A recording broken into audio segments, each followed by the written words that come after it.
solid, but it's not as soft and jiggly as Jello. So it's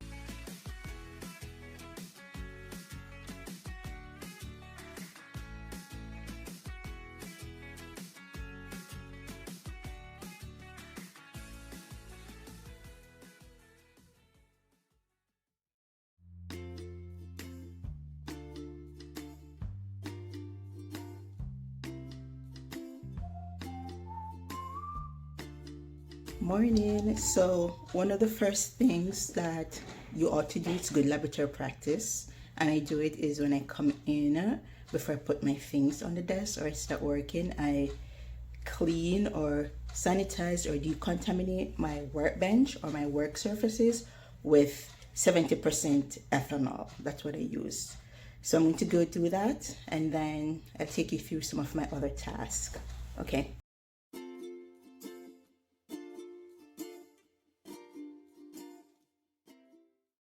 So remember earlier in my Guess Who's Back first task for 2023 video, I said that I isolated some lion's mane.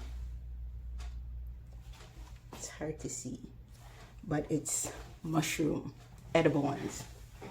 So I'm going to make up media, which is essentially the food for it to grow in. So currently I have it growing on solid media. So solid media, it has all the nutrients the particular fungus needs to grow, or bacteria, but in my case I'm growing fungus. And it's solid because it has agar. Agar is isolated from seaweed. So think, it's not rock solid, but it's not as soft and jiggly as Jello. So it's like an in-between. So I'm going to take it from this solid media, and put it in broth. So it's just liquid. So it will have all the other nutrients except the agar that's solidified. So I'm just checking, making sure that I have the ingredients right, and then I'm going to go ahead and make it up.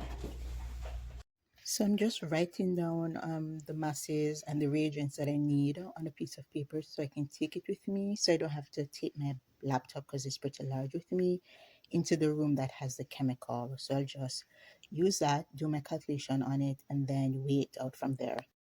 So the broth that I'm going to make up, it calls for this fungicide, and it's very toxic, it's harmful.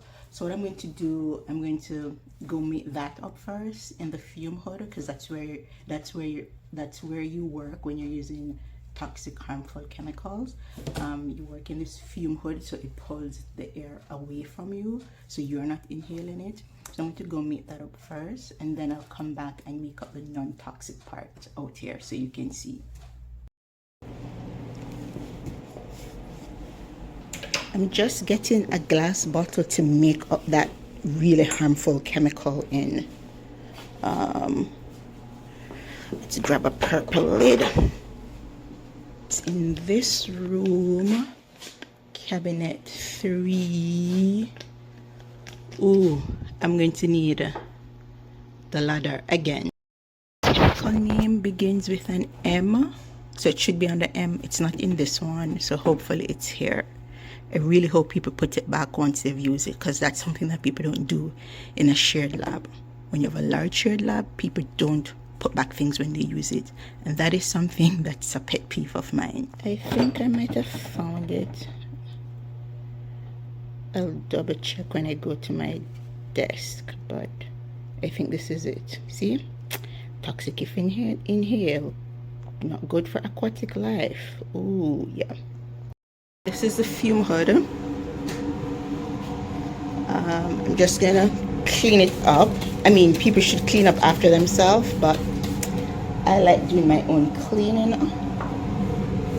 Just same ethanol. Hopefully it won't react with anything that was previously used.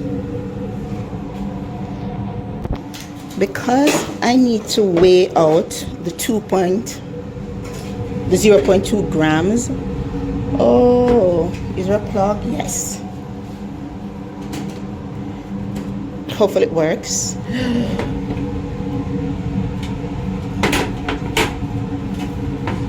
So this scale, see, says fungicide, plant pathology. So I ordered it for that purpose, and then we ended up having to share it. And something else that peeves me is people don't clean up after themselves. Because look, I don't know what chemical is that. Nothing grinds my gear more. I don't mind sharing. It's just that clean up after yourself, especially when you're using shared things. Ugh. Peeve. It's a pet peeve. Look, of mine. Because when you leave it dirty, the dust, etc., or the residue will affect your weights. I mean, it's not an analytical balance, so it's not too bad, but still, it's a practice. See, it's not balanced. If it was balanced, ooh, that little water droplet thingy would be sitting in the center, but it isn't. The fume hood is pretty loud, but that's the funnel from what's in my lab coat video. It's lightweight and small enough for the 0.2 grams that I need to make up my fungicide solution, so it works. So I'm going to create a workplace label for the benonyl solution that I make up. As a standard practice, when you make up solutions that you're going to use, you should create a label to say what it is and then put the hazards on it. So I'm going to do that. I'll take this and I'll wrap it on the bottle, and that would be my workplace label. I am in the glassware room, and to make up my media I'm going to use distilled water, but I need a stir bar to help to spin it. Oh, hopefully this is the right size. And then I need 1000 ml or 1 liter, so I'm going to use this. You can't see it. 1000. This is the Milky water, and it's supposed to be ultra pure, so it's supposed to be just water, like legit just H2O and nothing else in it, no minerals. So I'm putting the stir bar in, putting my funnel. So I like having a little bit of water in it, maybe at least half, to help it dissolve as I add the reagents. What? We don't have any water? What's going on? Nope, that's not that. What?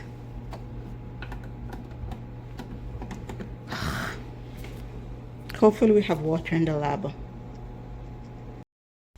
Up next, I'm going to make the media. So I'm going to put it in this 1 liter or 100 ml glass bottle. And I'm going to use a weigh boat to weigh it out in. I'll be back. I have to go let my coworker in. The recipe calls for malt extract, so I'm just went to collect that, and I am pouring. I did find water in the lab, so it's a good thing that I always write that we should make up more than enough that we need, so it's good. So I'm just measuring it that it's exactly 1000 ml or 1 liter. And as I said earlier, I like pouring a bit, maybe half in one bottle before I start making up. It just helps to make the things dissolve better. And that's a malt extract. It called for, I think, 20 grams. And then, yeah, I just weigh that out. It smells really good. If you remember Horlicks, or maybe it's the oatmeal one, not the oatmeal, but I think it's Horlicks, or there was this other one that it smells like a lot of the food you use or the reagents used to make up food for bacteria and fungus smells very Horlicksy, or that oat one. And so instead of doing the stir bar, I'm just going to shake it with my hand. I give it a good shake, and you don't want to have it too full in the autoclave because then the pressure will build up and it will explode. So I'm going to ensure that everything is dissolved, and then I'm going to aliquot about half of it, so 500 ml, into another bottle. Then I'll autoclave them together. That's the autoclave tape. Again, that is in my what's in my lab coat video, and it's just going to let me know that my cycle or my run went well. And so I'm going to put the things I use into the dishwasher. I just use that. Ugh, what is that smell? I'm going to take a autoclave bin, a small one. So this is the autoclave. It's pretty loud. Think of it as a giant pressure cooker. It's an old one. So it has the different settings. Someone left things in it and did not turn it off or take them out, so I'll have to take them out. I'll put on some heat safe glove to take them out. All right, I'll be back. So for sterilizing your materials, you want to use heat safe bins, so a metal rack or the plastic that won't melt. And you select your cycle, and then that information goes into that logbook that I created. It has relevant information, so we know it's yours. This is what it changes to, the autoclave tape. So the tape that I was putting on, this is what it changes to. The white lines changes to black line. And this gives you an indication that the autoclave is working well, if it's working well, and your run was done properly, and so your things are sterilized. So while my media is sterilizing in the autoclave, I will go and collect observation. I just want to pop in and say, I see you. What is it, 5 subscribers or however how many? I think it's 5, could be less. But just wanted to pop in and say, big up yourself for subscribing. I appreciate it. And yeah, have a good day. All right, I'm gone. I know it's Friday, so nothing is part not in the fridge. But I want to check if there's any more LaCroix left or bubbly.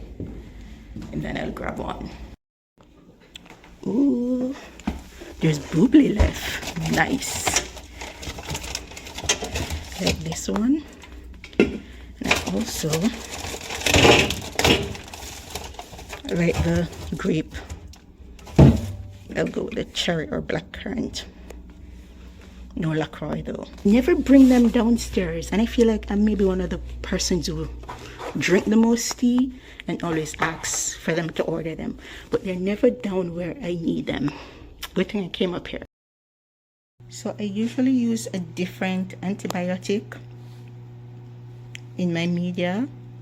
I usually use tetracycline. This time I'm using chloramphenicol, and this is to kill any bacteria, so to prevent any bacterial growth in my media that I make up, because I'm interested in growing fungus, and so I'm using an antibiotic so no bacteria will grow. If I was doing bacteria, I would use an antifungal agent so no fungus will grow. Get it? All right. So my running has been finished like a long time ago, but I was doing other things, so I'm just coming to grab it. It's not too hot, but usually you'd pull it with a glove. And before I take it out, I'm just going to tighten the bottles. And see, the line is now black. It smells so good. Alright, I'm going to take it to the lab now. So I'm going to inoculate my broth. So that's the soup, the liquid media. And so I have the BSC running. It's pretty loud. And it has a HEPA filter. So it circulates and sterilizes the air. Old air, dirty, contaminated one goes out. And so that isn't blown back onto my sterile work environment. And so I sprayed it down already with ethanol, and then I run a secondary sterilization stage, which is using UV, germicidal UV.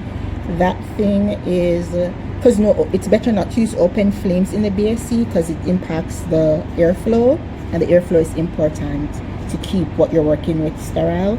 So this back incinerator, I use it to sterilize tools that I'm going to use to do my microbial work.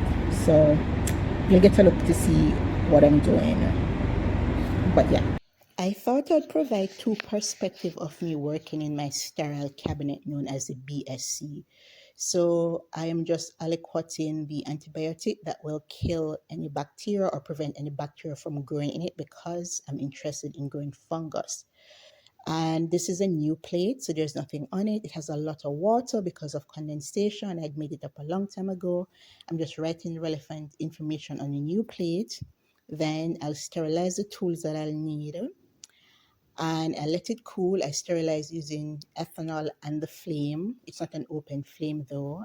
And then I let it cool. I create cores in the small circular plate, take the plugs out, put them face down, so whatever fungus is growing, that's face down on the new plate.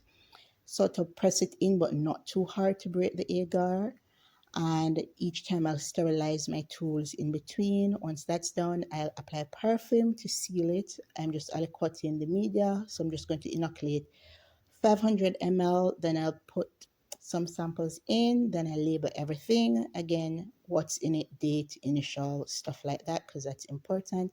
Then I will start cleaning up in the BSC, sterilizing my hand and tools before I head out, and then do a proper sterilization using ethanol and the UV.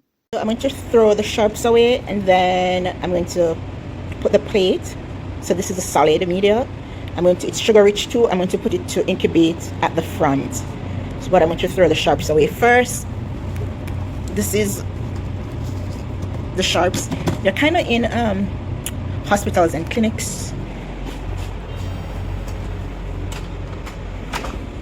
Electrical issues, so we move the incubator to the front so that we won't run into any issues if it blows, because that's important. That's a small one, you have another one, but I use a small one because I'm not making a lot of things. And you incubate upside down, so if there's any for right now I'll flip it upside down, so if there's any condensation it doesn't contaminate it. But then as I say, I spray everything down, and then that's a shaker. That's another place you can incubate. I'll set the speed and I leave it to shake.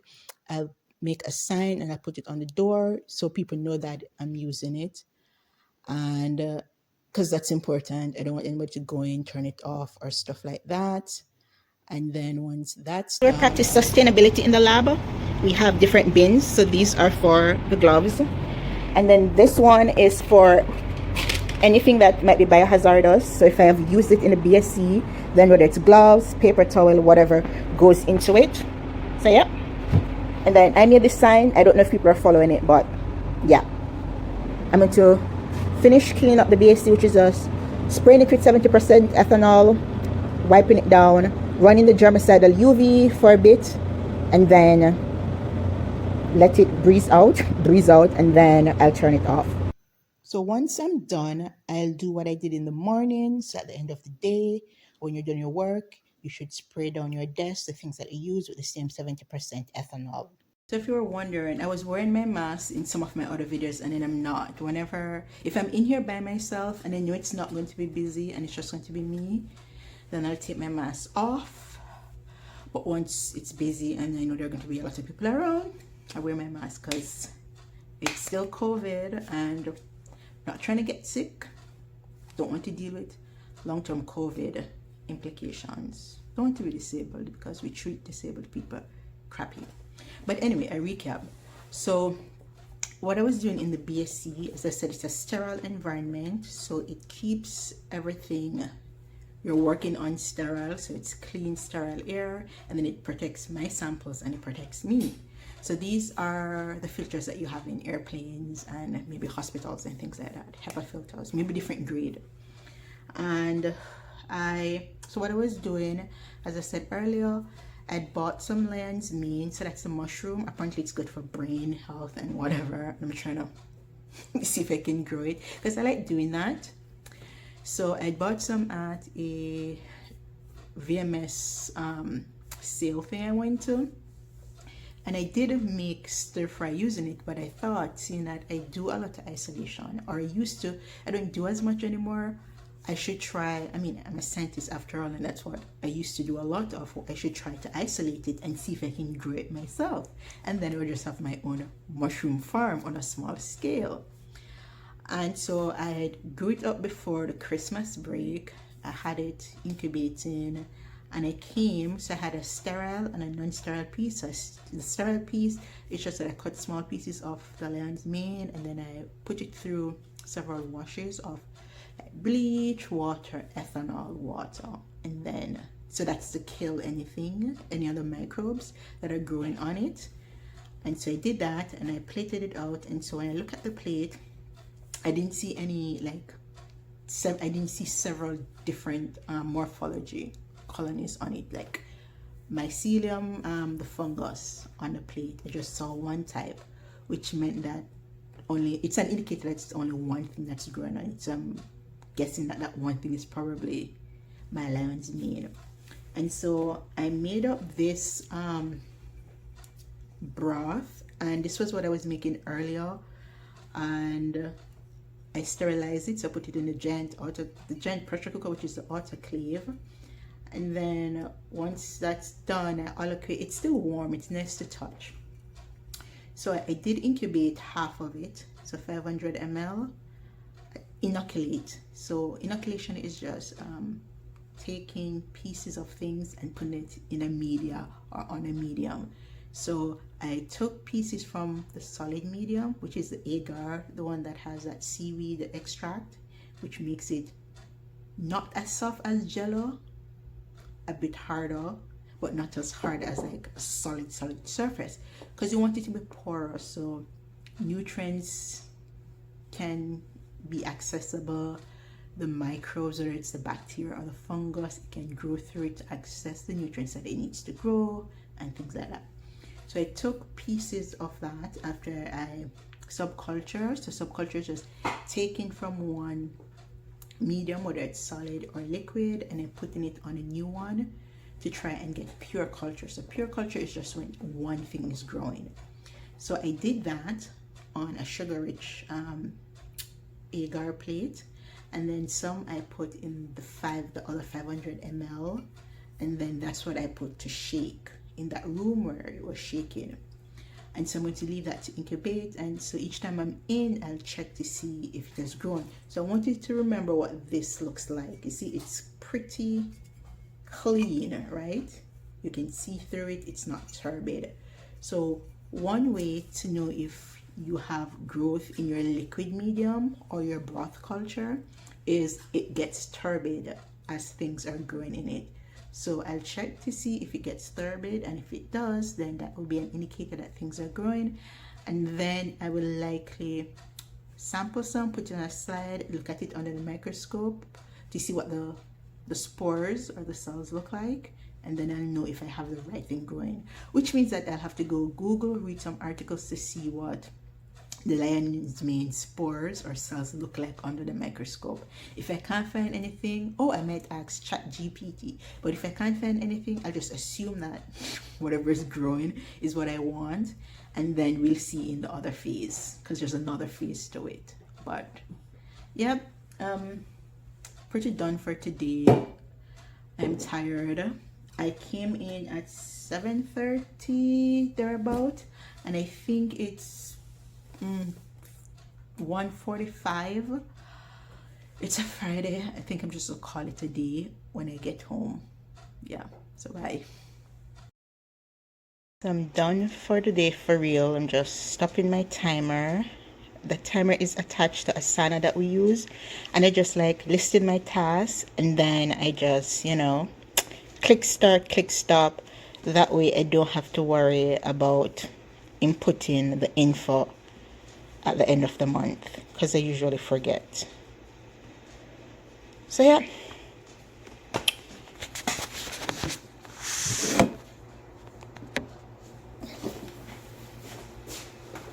putting my things away. Ooh, ooh, ooh.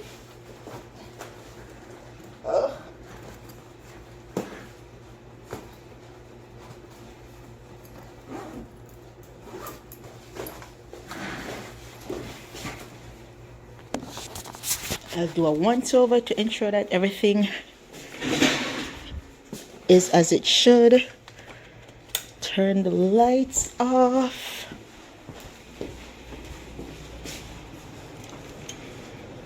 And I'm gone. Oh, wait, is that the sun? Oh, I might catch it. Oh, not really. At least it's not really dark out.